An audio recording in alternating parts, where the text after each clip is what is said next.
ഇന്ന് നമ്മൾ സംസാരിക്കാൻ ഉദ്ദേശിക്കുന്നത് പഠന പ്രശ്നത്തെക്കുറിച്ചിട്ടുള്ളതാണ്.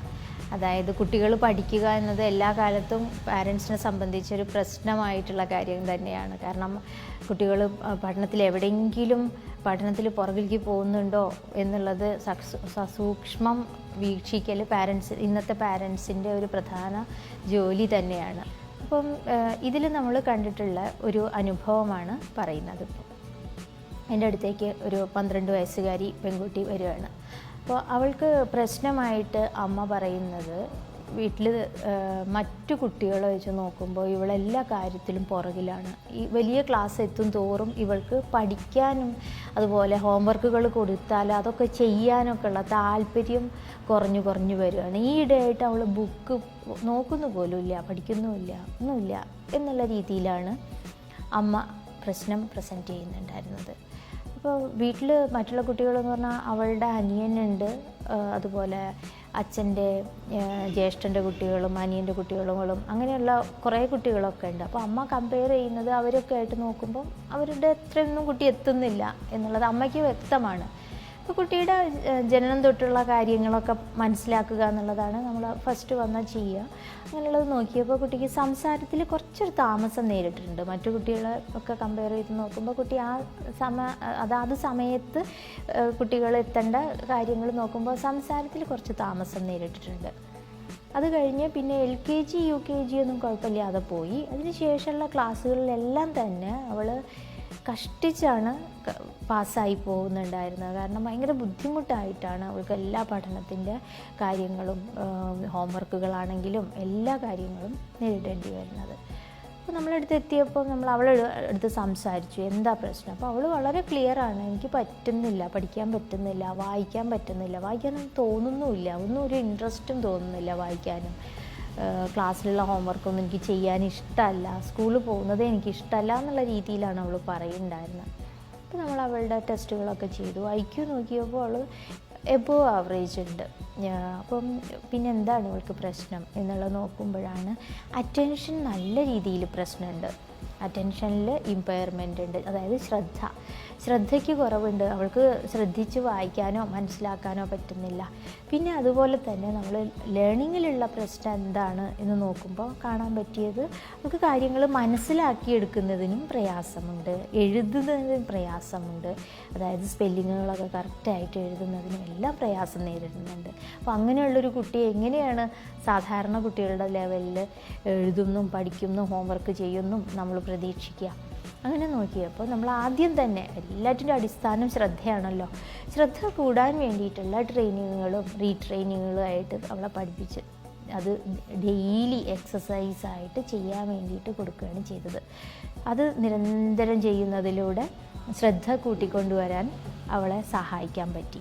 പിന്നീട് അതിനോട് സമാന്തരമായി തന്നെ നമ്മൾ അവൾക്ക് റെമഡിയൽ ട്രെയിനിങ് എന്ന് പറയും. അതായത് ഈ പഠന പ്രശ്നം ഉണ്ടവൾക്ക് മനസ്സിലാക്കിയെടുക്കുന്നതിലൊക്കെ അതിന് വേണ്ടിയിട്ട് ആ പരിമിതി ഇല്ലാതെയാക്കാൻ വേണ്ടിയിട്ട് എന്ത് ചെയ്യണം എന്നുള്ളത് അവളെ പഠിപ്പിക്കാനും അതിൽ വീട്ടിലുള്ളവരെയും പഠിപ്പിച്ചെടുക്കാൻ വേണ്ടിയിട്ട് വേറെ തന്നെ നമ്മൾ അവൾക്ക് മാനേജ്മെൻറ്റ് പ്ലാൻ ഉണ്ടാക്കുകയാണ് ചെയ്തത്. അങ്ങനെയുള്ള ഒരു സ്കീമിലൂടെ പോയി കഴിഞ്ഞപ്പോൾ അവൾ ഒരു 1, 2, 3 വർഷമൊക്കെ കഴിയുന്നതോടെ അവൾക്ക് അതാത് ക്ലാസ്സിനോട് ചേർന്ന് നിൽക്കുന്ന രീതിയിൽ തന്നെ അവൾക്കുള്ള അറിവും കഴിവും കിട്ടാൻ തുടങ്ങി. പിന്നീടുള്ള ക്ലാസ്സുകളിൽ അവൾക്ക് നമ്മൾ പഠന പ്രശ്നം അവളിൽ ഉണ്ടോ ഇല്ലയോ എന്നുള്ളതല്ല, എങ്ങനെ അവൾ അതിനെ മാനേജ് ചെയ്ത് പോകാമെന്നും പിന്നെ അവൾക്ക് കൂടുതൽ ഇൻട്രസ്റ്റ് ഉള്ള കുറേ കാര്യങ്ങളുണ്ട്.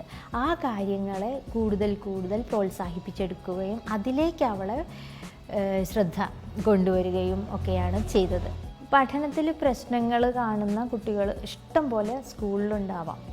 അല്ലെങ്കിൽ നമ്മൾ വീട്ടിൽ തന്നെ വളർത്തുന്ന കുട്ടികളിൽ എല്ലാ കുട്ടികളും ഒരുപോലെ ആവില്ല പഠനത്തിൽ കഴിവ്. അങ്ങനെയുള്ള പഠന വൈകല്യങ്ങളുള്ള കുട്ടികളാണ് ഇപ്പോൾ ഇത്തരം പറഞ്ഞ പോലെ റീഡിങ്ങിലും റൈറ്റിങ്ങിലും വായിക്കാൻ ഒക്കെ ബുദ്ധിമുട്ടുള്ള കുട്ടികളൊക്കെ ആണെങ്കിൽ നമ്മൾ ഏറ്റവും നല്ലത് അവരെ വൈകല്യം ഇങ്ങനെ നോക്കി ഇരിക്കുന്നതല്ല. ശരിക്കും അവർക്ക് എന്തെങ്കിലും എക്സ്ട്രാ സ്കിൽസ് ഉണ്ടായിരിക്കും, എന്തെങ്കിലും പ്രാവീണ്യങ്ങളുണ്ടായിരിക്കും. ആ നൈപുണ്യത്തെ വളർത്തിക്കൊണ്ടുവരാനും അതിലൂന്നിയ ട്രെയിനിങ്ങുകൾ കൊടുക്കാനും അതിലവർ ഏറ്റവും നന്നായിട്ട് വരാനുള്ള രീതിയിലാണ് നമ്മൾ കൊണ്ടുപോവേണ്ടത്. അതല്ല എന്നുണ്ടെങ്കിൽ ഭയങ്കര ബുദ്ധിമുട്ടായിരിക്കും. കുട്ടിയെ സംബന്ധിച്ച് കുട്ടിയുടെ യഥാർത്ഥ കഴിവിനെ ആരും കണ്ടെത്താതിരിക്കുകയും കഴിവില്ലായ്മ ഇങ്ങനെ ചൂണ്ടിക്കാണിച്ച് ഒരു തെറ്റുകാരനായിട്ടോ അല്ലെങ്കിൽ ഒരു മോശക്കാരനായിട്ടോ ചിത്രീകരിക്കുകയൊക്കെ ചെയ്യുന്ന ഒരു ജീവിത കാലഘട്ടം ഇങ്ങനെ കുട്ടിയുടേത് കഴിഞ്ഞു പോകും.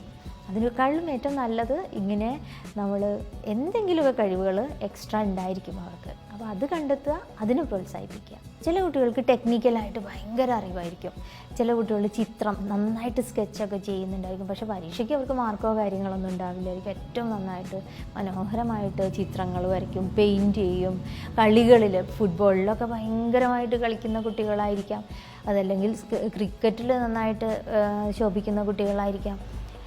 അഭിനയത്തിൽ, ഡാൻസിൽ, പാട്ടിൽ, അങ്ങനെ പല മേഖലകളിലും അവർക്ക് എക്സ്ട്രാ കഴിവുണ്ടായിരിക്കാം. ആ കഴിവ് കണ്ടെത്തലിലാണ് നമ്മൾ വിജയിക്കുക.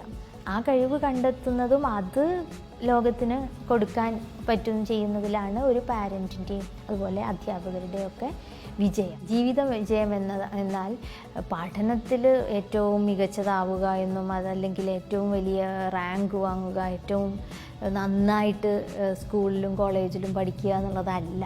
ശരിക്കും ജീവിത വിജയം സ്വന്തം കഴിവുകൾ തിരിച്ചറിഞ്ഞ് അത് ലോകത്തിന് കൊടുക്കാൻ പറ്റുന്ന അവിടെയാണ് നമ്മുടെ ജീവിതത്തിൻ്റെ വിജയം കിടക്കുന്നത്. ഇതേ ഒരു സന്ദേശം തന്നെയാണ് ഓരോ കുട്ടിയുടെയും പാരൻസും കുട്ടികളിലേക്കും കൊടുക്കേണ്ടത്. കാരണം നീ ലോകത്ത് നിന്നെപ്പോലെ നീ മാത്രമേ ഉള്ളൂ. നിന്നിലുള്ള ആ കഴിവ് എന്താണ് എന്ന് കണ്ടെത്തലാണ് നമ്മുടെ വിജയമെന്നും, അല്ലാതെ ഈ പരീക്ഷയ്ക്ക് വാങ്ങുന്ന മാർക്കുകളോ സ്കൂളിലോ കോളേജിലോ വാങ്ങുന്ന വലിയ റാങ്കുകളോ അതിനും കൂടുതൽ വിലമതിക്കുന്നത് നമ്മൾ ലോകത്തിന് കൊടുക്കുന്ന നമ്മളുടേതായിട്ടുള്ള സംഭാവനയാണ് എന്നാണ് ഓരോ കുട്ടികളെയും ഓരോ രക്ഷിതാക്കളും പറഞ്ഞ് മനസ്സിലാക്കേണ്ടത്.